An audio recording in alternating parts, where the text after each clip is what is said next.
Служба в армии – важный этап в жизни каждого молодого человека. Не зря говорят, не тот мужчина, кто был женатым, а тот, кто был солдатом. В армии призывник проходит не только суровую школу жизни, но и приобретает верных друзей, мужает, духовно и физически крепнет, закаляет характер, становится выносливым и дисциплинированным.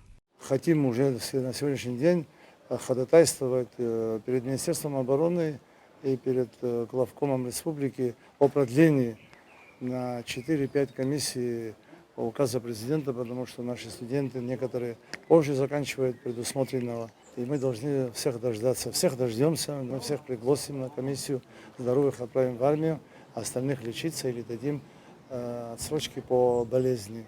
Годность молодых людей к службе определяет Республиканская призывная комиссия, где они проходят медицинский осмотр. Каждый специалист дает оценку состояния здоровья призывника по итогам исследований на основании уже имеющейся медицинской документации, а также по результатам осмотра. Все специалисты находятся здесь, все кабинеты.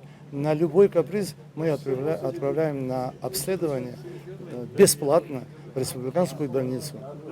А кто здоров, он утверждается, и по командам здесь же он распределяется, и командиры их забирают. То же самое ТСП, это 23 статья, у кого тяжелое семейное положение, будет рассмотрено в районе. Если нет, здесь мы рассматриваем индивидуально каждого, если проблемы есть, и он является кормильцем семьи, мы его оставляем до того, пока состав семьи не изменится в лучшую сторону, и не будет других вариантов. Чтобы посмотреть, как проходит призыв и как устроена работа призывной комиссии, советник президента по вопросам национальной безопасности и обороны Рауль Лолуа провел инспекцию. Есть определенные сложности, с которыми сталкиваются военкоматы, отметил Рауль Лолуа. Одна из таких немаленьких проблем – это здоровье. Да? То есть отмечается нашими комиссиями слабость ребят, которые идут служить. Вот. Это вот так немаловажно. Потом здесь не урегулирован вопрос взаимодействия между силовыми военными ведомствами. Да? Вот какого количества, куда будет направляться ребят на службу. Вот. Они отмечают уже эту проблему, наши военкомы. Да? Вот. Это тоже надо об этом думать.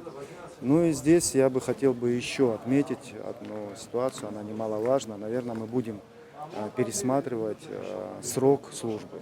Да? Сегодня он составляет 15 месяцев. Скорее всего, мы вот для этого здесь находимся, посмотреть, как идет этот процесс. Скорее всего, он будет составлять 12 месяцев.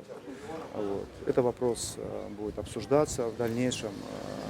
Наша задача сделать так, чтобы служба в армии была качественная. Я не знаю ни одного в своей истории, чтобы те, которые отслужили в армии, получали какой-то негативный опыт. Это очень хорошая школа, и поэтому, конечно, очередной раз хочется призывать наших молодых ребят, чтобы они отслужили, отдали долг своему государству.